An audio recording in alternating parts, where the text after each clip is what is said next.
So for those of us who has come late, I will give a short summary of both talks. We had first Professor Hans-Georg Joost. He made a strong case that there is still a lot of diseases which could be prevented by a healthier diet and a healthier lifestyle. And we can actually predict already a lot of these diseases, and we know a lot about what to do. And he was quite skeptical about genetic testing. He said, well, we have done so much research about genes who made you susceptible, for example, for diabetes, and still they don't explain a lot. So it's more about the conventional risk factors, but we can do a lot with that, and we have very solid science so on which we could base a personalized nutrition. Then we had Joe Goosens, who told us a lot about how the food industry developed so far, and that still the obesity and health nutrition-related diseases are still a big problem. And he made a strong case for developing new business models and described us in which aspects consumers are interested and on which they are skeptical. So, for example, he pointed out there's still a lot of doubt about the scientific evidence, but the individual diagnostics of personalized nutrition could be a problem, that it could be not possible to make it an economical work. And there's still a lot of controversy about how to deliver nutritional science. And in his view, the problem is not about giving better advice, but to consider all the complex factors which decide about our behavior. And when it's the really important or difficult thing is to achieve a lasting change in behavior of the humans, and that any good business model should take this into account. So now I think we can move on to a discussion. I first would like to ask, is there one question at the moment? Or I have some questions for sure.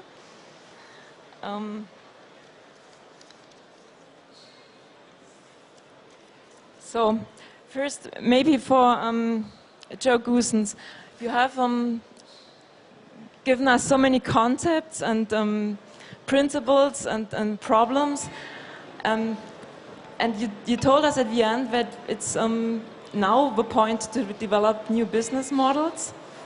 Can you give us maybe a bit more an idea how one of these business models could look like? Because up to now it's so theoretical.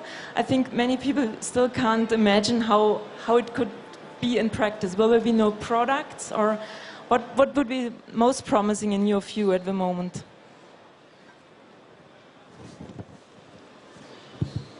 Okay. Well, it's a challenging question that you're asking here. So, how could business models look like? It's clear that we're not going to have business models, we're going to have plenty of business models, because we have plenty of different consumers around, and hence we have to address each of those issues in a different way. Now, more fundamentally, I would say that how could business models look like? We will probably have both business-oriented business models and those which are being run by, probably installed by non-governmental organizations or governments, policy issues that will also contribute to designing these business models. So that's why I chose, rather than talking about business models, I said value creation models, because it's very possible that some of these approaches in terms of personalized nutrition could actually be initiated not by business, but by other stakeholders in society.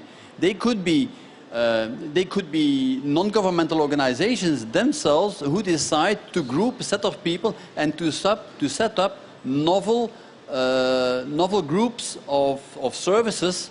And for example, in one of the scenarios, we say that there are groups of people who have the same problem, who have the same issue or the same beliefs. They come together, they are fed up with government or with industry and with the choices they have, and they want to design their own choices. So they go out and they go start setting up novel contracts or new types of contracts with suppliers, with health services, with distribution, with educational groups, and they start to set up their own society with special agreements. And those agreements may actually be designed around the value of health.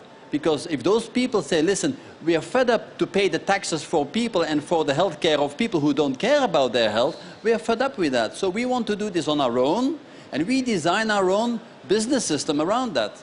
This is one way society could actually tackle some of the issues, and this would also be an answer to the fact that and we already see this today, that there is a lot of pressure from the civil world to accept, let's say, the additional cost that health and disease in society brings up. Even if those costs can be attributed to genotype and all that, I can imagine one cannot let people pay twice or have been twice punished because of their genotype, but there are possibilities to design systems that bring those groups of people into a special environment and a special, you call that, a set of agreements amongst each other to design foods and products and services that are fitted most to these people. This is one way. It's very difficult to, to give you a view on the variety of business models that may exist. Already we have a wide variety today. So. And do you think it also will change just the simple supermarket around the corner, what we find there in our shelves? Do you think this is going to change? I'm almost certain that it is going to change. If there is anything where the change will be the fast visible, it will be at the food retail points. That's clear, because I think the retail actually sits in a key seat to govern this kind of information flow and product flow. You know, there are products that need to be chosen for good health, and there is information that needs to be channeled between the people who give advice and the people who buy. So the retailer is indeed sitting at a crucial point there. If he can manage to take the information from the purchase behavior of a person on food side and then get that information also into the health advice person in the loop, and that helps the person to do the shopping in a better way, you have a loop there, an interesting business model that might actually work. Yes, thank you for the hint. It's a good example. Yes. And so, Professor Joos, you as a scientist, you usually give advice about eating more vegetables and eating more fruit and whole bread and cut back on the meat. Do you think the food industry can be a big part of making people's diet healthier? Or isn't it more of a problem that we have so many products that are so delicious and seduce us? Well, I would say absolutely yes. The food industry plays, in my opinion, the crucial role, simply because we humans have a biological basis that prefers unhealthy living, unhealthy diet, and that's because of our evolution. This biological basis used to be an advantage when we had to face long starvation periods. And now it's not necessary anymore, and it's a disadvantage. So we need to develop products that are acceptable, that are accepted, and that are healthy. And that's very difficult, and I'm absolutely sure that the food industry can play a role in that. And today we have heard, I think, at several points that people are kind of confused with contradictory nutritional advice, and they don't trust the science so much. Why do you think, why is that? Why the confusion? Well, there are two things. One is people are always skeptical when recommendations are changed. But I have to make one point very clear. Science is not an end point. Science is an ongoing ongoing program and ongoing project. We'll always change the directions, the recommendations for the better, simply because we get more data. And that's why science is so powerful. So don't worry if we change the recommendation. The second point is, it's extremely difficult. Nutrition is a complex mixture of hundreds or thousands of foreign substances the body is exposed to. And that for a long time in this mixture. And it's very, very difficult to find the answers to all the questions we have. And so I think it was you who mentioned that for you fast food is a combination of salt, sugar and fat.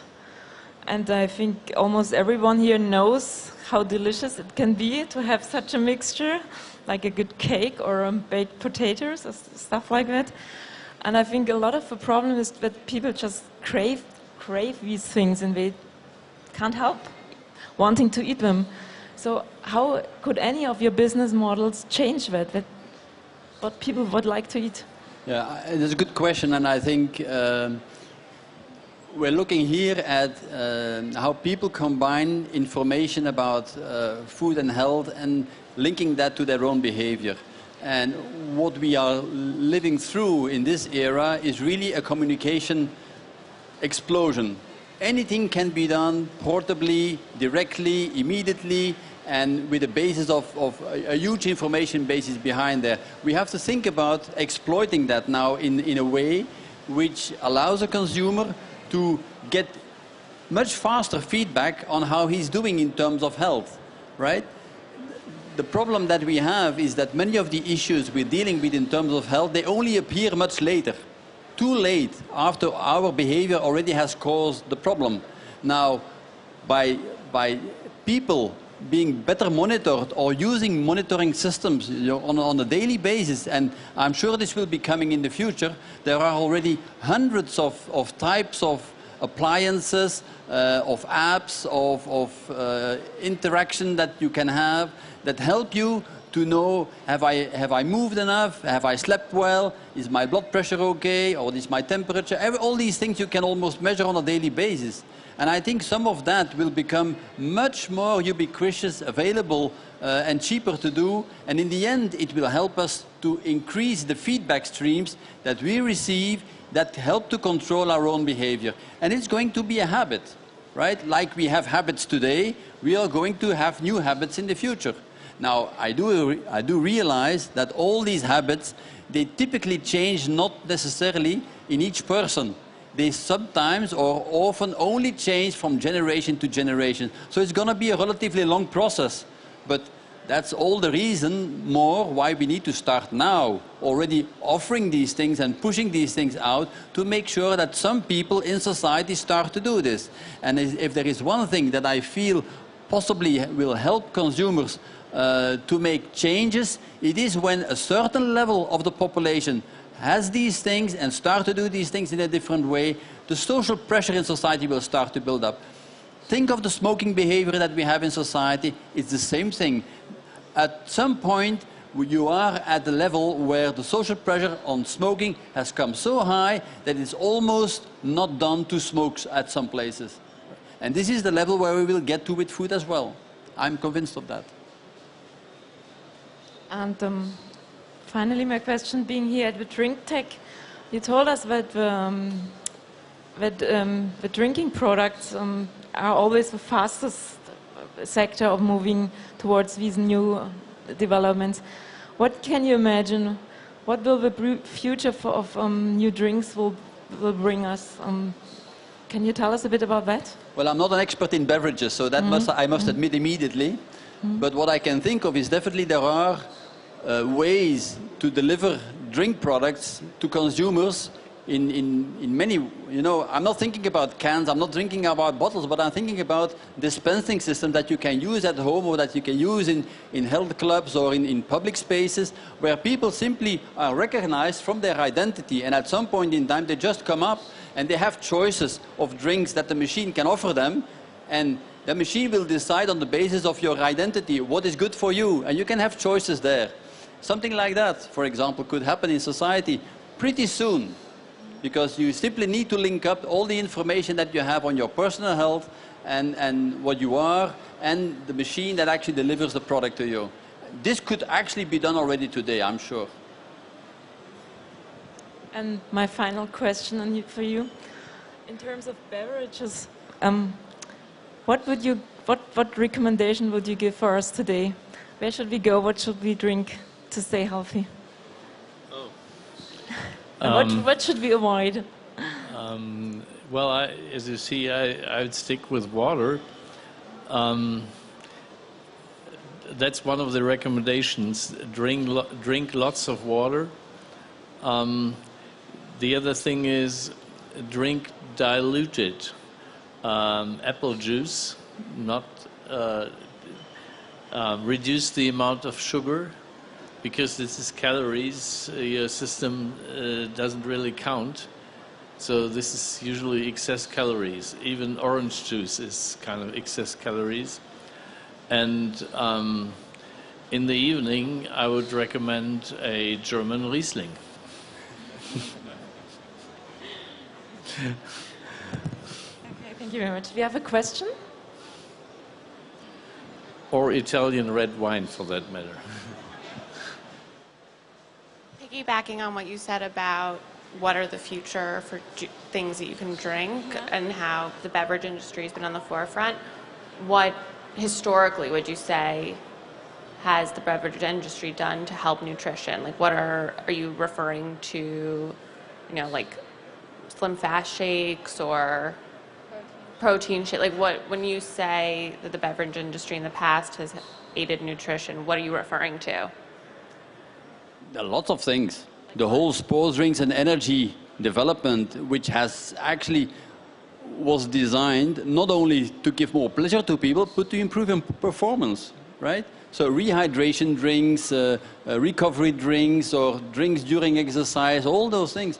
The drinks industry has been looking at very intelligent and well-balanced products that fit that. It's thanks to the drinks industry that we've done a lot of research in the sports world to understand how rehydration should work. If you do long workouts and shorter workouts, it's a whole different system that you try to balance. And the drinks industry has been very cleverly addressing all that. So from a trend and marketing standpoint, but maybe do you think they're actually healthful to maybe your end? Historically, I would say that I think it started with the vitamin C. I think the supply for vitamin C in the United States came from the oranges, which we didn't have in Germany, so we went other avenues. Nowadays, I would say vitamins are maybe overestimated, but still you have a need for vitamins, and there could be a vitamin supply by beverages. The other thing is fluid. There's a necessity for fluid and also for electrolytes. So the most important is sodium, of course, and I think the mineral waters are optimized for the sodium content, so that it's both palatable and not overdosed.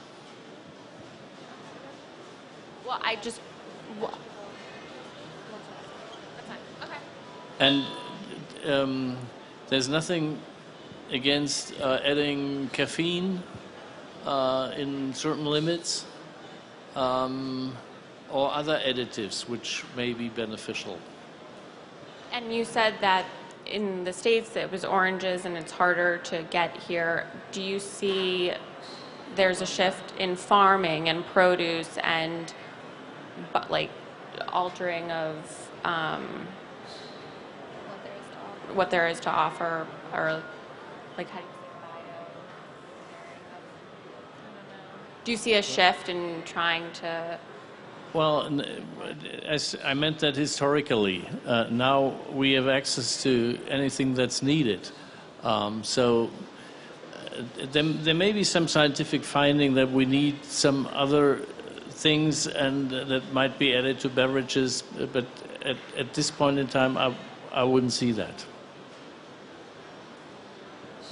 What is the advice at the moment about artificial sweeteners in lemonades?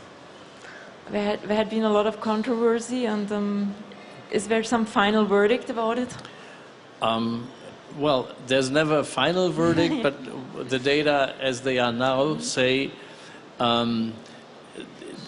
it's not unhealthy.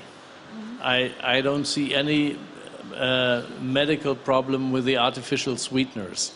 The disadvantage, the advantage is they substitute for sugar, for calories. The disadvantage is all have a kind of strange, foreign, sometimes bitter taste.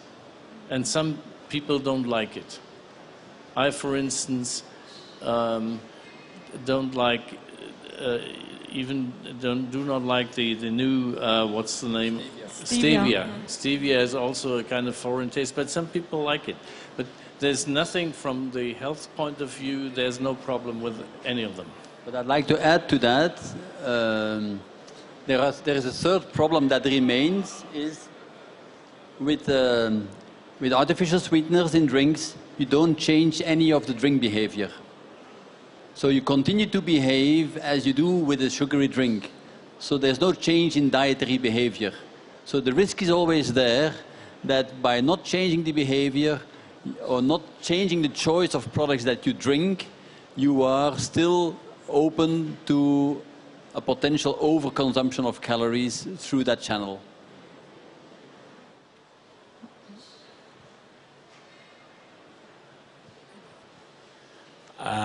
What about whey? We are looking now in the market many drinks based in whey from milk.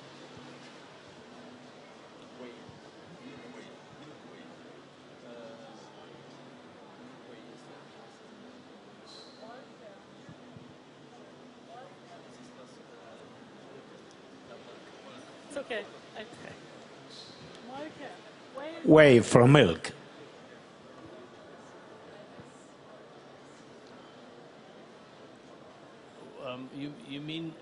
You mean as a supply of protein? Yes, protein. Well, there's nothing. I think there's nothing stands against it. I'm not sure whether I should worry about anything there. Well, I think the question is more to do with what's the opportunity. Is this a product that actually can stand out and differentiate itself? If there is one thing that we are facing in the next 25 years in the food industry, it's going to be a protein shortage. So whether the drinks industry is the best channel to offer that extra protein, that is a marketing question. Whether you can position yourself to do that. Probably to certain population groups you can, in certain worlds you can. Honestly, I'm not sure whether Switzerland is an example where the whey drinks have actually been very successful, but whether that product actually will fly in other parts of the world, I don't know. It's a question of taste acceptance too. But the question of protein supply is coming.